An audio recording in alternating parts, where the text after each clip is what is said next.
Hello ladies and gentlemen, I am your host SumitshiftFK and this is Star Wars Commander. Now in this episode I will be showing you various ways to play PvP. Well, one way to play PvP. I show you the ATMP, which is all-terrain missile pod. I think that's probably the liable option as what it could be. So yeah. I've done 3 more campaign missions as well. The points in those go towards anything you want within reason that you can buy from the campaign shop, because there's a little shop to the side, which I'll show you. But this is a I think it's a Mark II or ATMP. Yeah, well, an ATMP level 2. The Mark III is the hero version of the ATMP. It's a pretty cool vehicle. It's different. It's got light armor, so it has to be protected. But yeah, that's the Mark III, which is just ridiculous. It's stupid. It just fires and fires and fires, and then just blows the fudge cakes out of stuff. But it is one of the best units to take out shields, so it helps, and it also takes out turrets as well. But as I said before, it needs to be defended. It's one of those units that you will need to make sure you cover when sending it into fight. So maybe get a pack of Dark Troopers.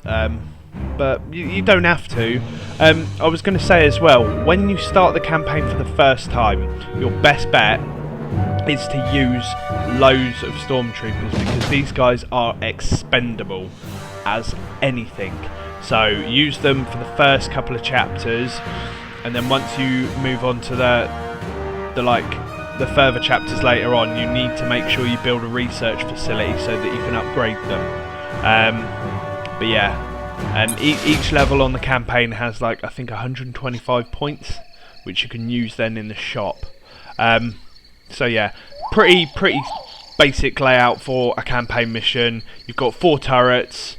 You've got, I don't know what they've decided to do in the middle, a few walls, which is completely pointless. In the top left-hand corner, next to in between the 2 turrets is a HQ, and in between the other 2 turrets, the Rebel Alliance symbol is a factory. No, that's a factory. That is a platform that they use to basically cut vehicles and people off to various locations. So yeah, in the last episode, I did cover a lot on Dark Troopers, but I didn't really go into the mythos, as it were. Now, if you've ever played Star Wars Dark Forces, it is probably one of the brilliantest games ever. It led on to a series of Dark Forces 2 Jedi Knight, then Jedi Knight 2, Jedi Outcast, then Jedi Academy, so on and so forth. And also Dark Forces 2 Jedi Knight Mysteries of the Sith, which was the add-on, which was like really cool. Because you got to play as Mara Jade, who would later marry Luke Skywalker before this whole Disney thing stopped it.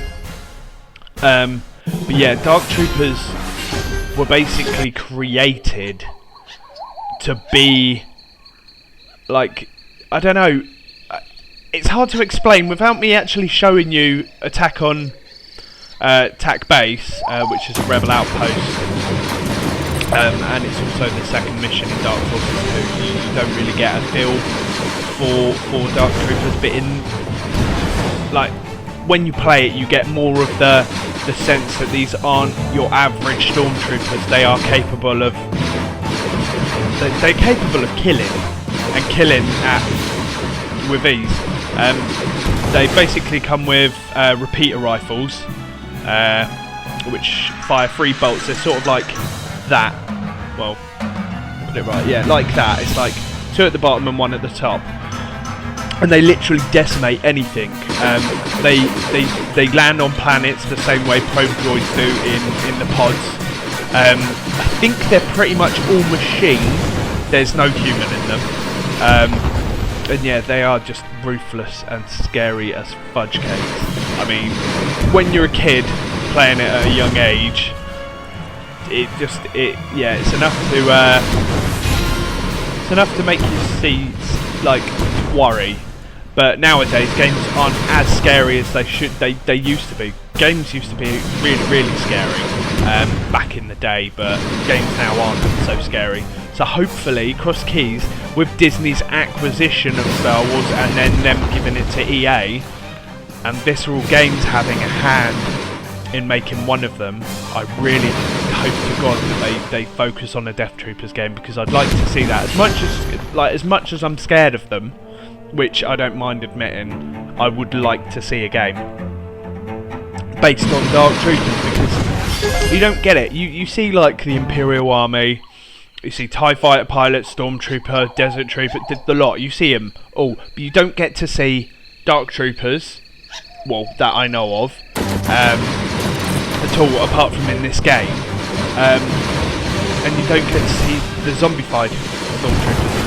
But maybe if Visceral are doing it, they might be like, yeah, why not? Let's make a PG-13 Star Wars game, or something. It's possible. I mean, I wouldn't put it past Disney. They did try. And okay, no one actually dies; they get de-res. But point is along the same line as that. I mean, they could find ways around it to make it more child-friendly. Then again, this is Star Wars, and Star Wars was never really child-friendly, because, I mean, you see someone get cut in half at the end of episode 1, which I know the prequel trilogy isn't the best, but that was a lot darker than the original trilogy.